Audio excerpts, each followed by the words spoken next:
안녕하세요, 고원장입니다. 여러분, 오늘은 AI 사용이 정신건강에 미치는 영향이 어떤지, 정신과 질환을 가지고 있을 때에도 사용해도 괜찮은 건지를 알아보려고 합니다. 챗GPT랑 제미나이 많이들 사용하고 계시죠? 저도 일하면서 AI 도움을 받을 때도 있고, 간단한 의문에 대해서는 쉽게 답을 얻을 수 있어서 종종 사용하고 유익하다고도 생각하고 있습니다. 또 진료 중이신 환자분이 AI에게 물어본 후에 이런 치료가 더 괜찮을 수 있냐며 저와 상의를 하러 오시는 경우도 많으세요. 한편으로 최근 AI 정신병에 대해 언론에서 보도가 되었었는데요. 챗GPT와 오랜 시간 대화를 하다가 현실 감각을 잃고 입원한 사례도 10건 이상 있었고, 세상을 바꿀 수 있다는 수학 공식이나 새로운 물리학의 틀을 만들었다는 잘못된 믿음을 가지게 되었다고도 해요. AI를 잘 사용하면 도움이 되겠지만 정신건강 측면에서는 양날의 검이 될 수도 있는데요. 적어도 이 영상을 보는 여러분은 위험성을 경계하면서 현명한 사용을 하시기를 바라는 마음입니다. 이번 영상으로 AI의 특징에 대해서, 또 AI와의 대화가 어떤 부분에서 해로울 수 있는지를 알아볼 거예요. 다음 영상으로는 제대로 사용하려면 어떻게 하는 것이 좋은지까지 말씀드릴게요.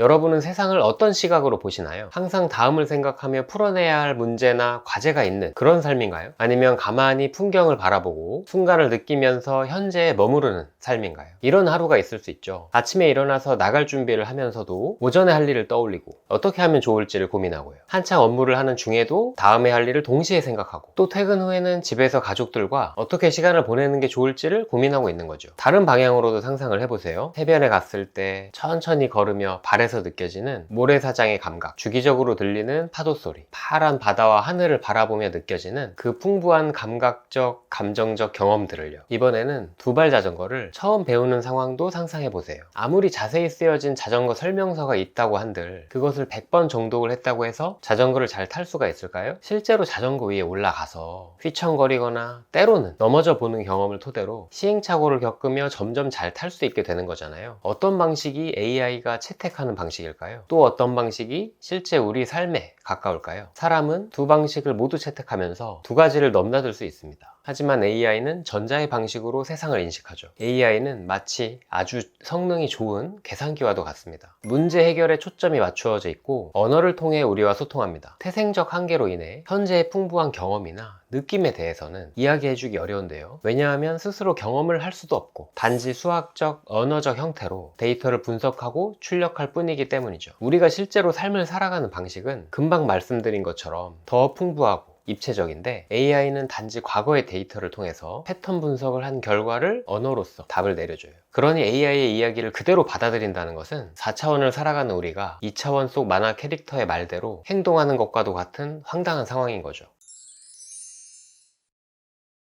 저도 진료 중에 환자분이 말씀하시기를 챗GPT와 상담을 하고 있다, 마음이 많이 편해진다 라는 이야기를 종종 듣고는 합니다. 이해할 수 있어요. 저도 궁금한 점을 챗GPT에게 묻다 보면 무척 친절하고 부탁하지 않는 것까지도 먼저 제안해주는 것을 보고 오히려 고맙고 감탄하게 되기까지 하니까요. 나를 중요한 사람으로 대우해주고 일순간에 적절한 답을 주는 것이 마치 마법처럼 느껴지죠. 그런 만큼 함정이 존재하기도 하는데요. 정신건강에 특별히 문제가 있지 않은 분들도 이 부분은 경계할 필요가 있습니다.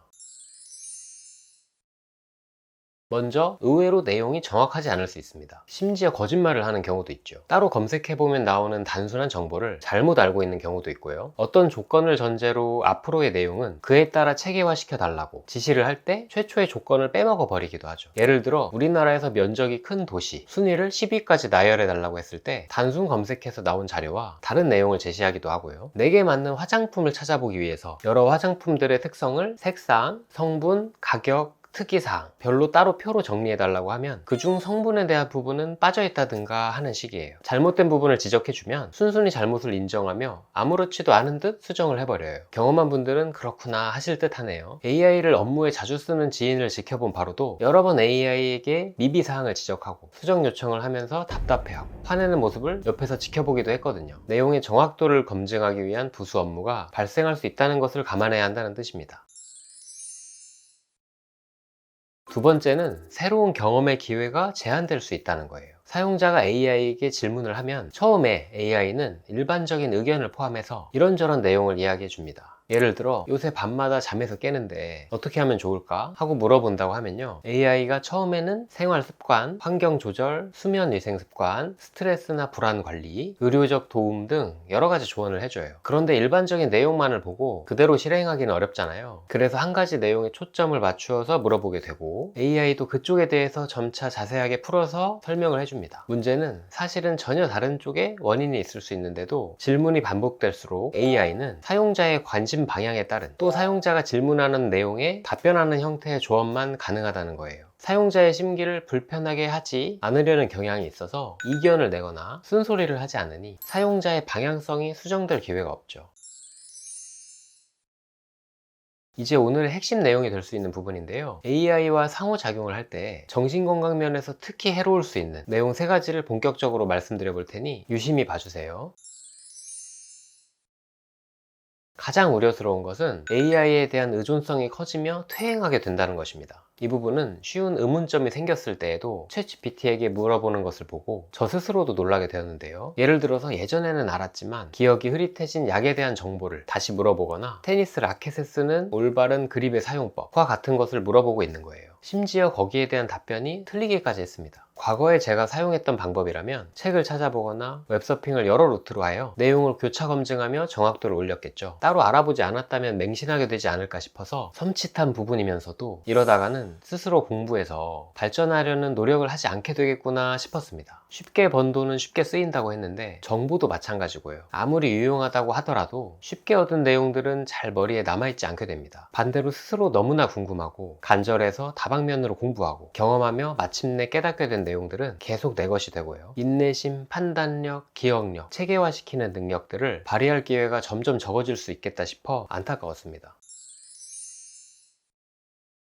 단순히 정보를 알아보는 차원을 넘어서서 AI를 친구 또는 상담사처럼 여기고 대화를 나누는 경우에는 더욱 문제가 심각할 수 있습니다. 실제 대인관계 욕구가 줄어들어 고립되거나 대인관계의 기술, 대화의 기술이 점점 퇴행하게 될 수 있기 때문에 그렇죠. AI와의 대화의 특징이 뭐라고 생각하시나요? 저는 대화가 일방적이라는 부분이 가장 크다고 봅니다. 사용자인 나는 이야기하거나 요청을 하고 AI는 경청하고 부탁을 들어주죠. 부정적인 피드백도 주지 않습니다. 누구나 불편함보다는 편안함을 선호하죠. AI와의 대화는 너무나 편안해서 그보다는 편치 않은 실제 사람과의 대화 또는 접촉 기회가 줄어들 수 있다는 거예요. 어쩌다가 실제 사람과의 대화 기회를 가지게 되었다 하더라도 더 마음이 편안했던 AI와 했던 대화 내용들을 더 깊게 믿으며 현실과 괴리를 경험하게 될 수 있습니다. 실제 사람과의 대화는 더 거칠고 날것의 경험이죠. 내가 계속 이야기하고 있을 수도 없고 상대가 말하는 것을 경청하는 것도 필요하고요. 예상치 못한 대화 흐름이 일어나기도 하고 상대의 말투, 표정, 분위기를 살피는 등 맥락 파악도 필요하고요. 여러 가지를 헤아리며 대화한다는 것에 스트레스도 있고 어느 정도 피로해지는 것도 사실입니다. 동시에 내가 살아가는 현실에서의 사람과의 대화, 관계가 바로 이런 것이죠. 사람에게 있어서 가장 중요한 환경은 바로 주변의 사람들이고 새로운 기회도 새로운 사람과 함께 찾아옵니다. 사람은 누구나 당장의 편안함과 위안을 장기적인 보상이나 성취감보다 우선시 여기기 쉽습니다. 이 부분을 부정할 수는 없죠. 동시에 편안함과 안락함을 쫓다 보면 성장이나 미래의 성과와 멀어지는 것도 확실합니다. AI와의 대화에 지나치게 빠져있는 것은 마치 동굴 속 편안한 보금자리에 계속 누워있는 것, 어쩌면 점점 더 깊이 들어가는 것과도 같지 않나 싶습니다. 나는 결국 어떤 방향을 지향하는 사람인가? 라고 스스로 질문해 볼 필요가 있겠죠.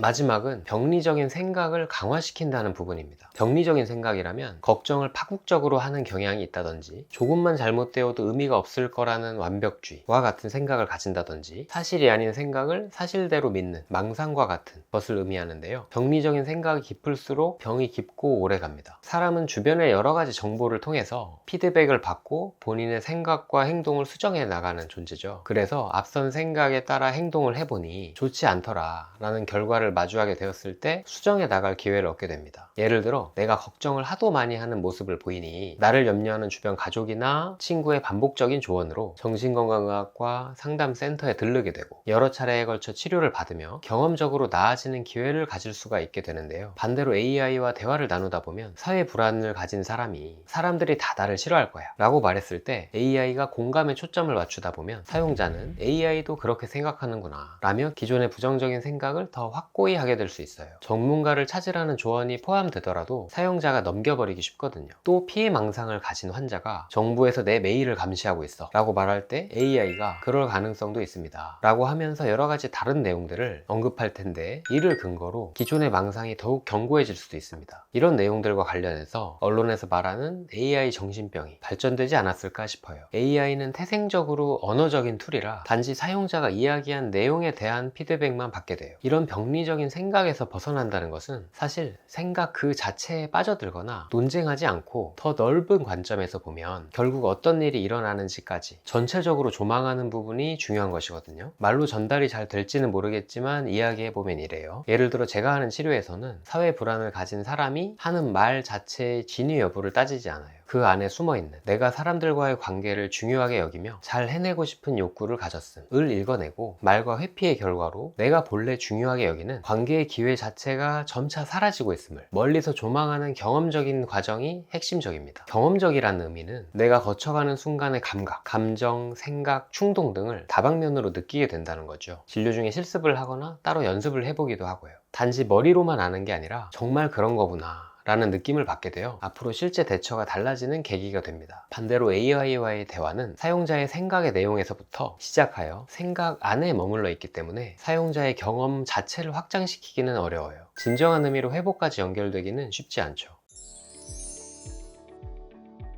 물론 AI를 잘 사용하면 도움이 되는 부분이 많다는 점은 부인할 수 없습니다. 업무도 빠르게 처리할 수 있고 질문하기에 따라서 정신건강에 도움이 될 만한 새로운 활동을 찾아보게 될 가능성도 있죠. 스마트폰도 기능이 많고 편한 만큼 손에서 떼어놓기 어려운 것처럼 AI 사용도 쉽고 편하고 기능이 뛰어난 만큼 의존이 되기도 쉽습니다. 오늘은 특히 정신건강에 해로울 수 있는 부분에 대해서 강조해서 말씀드려 보았는데요. 다음 영상에서는 AI와 상담할 때 어떤 방식으로 하는 것이 내 정신건강을 유지하고 증진시키는데 좋을지를 이야기해 보려고 해요. 영상이 도움이 되셨다면 구독과 좋아요를 부탁드립니다. 오늘도 편안한 마음으로 쉬어가시고 다음 영상에서 또 만나요.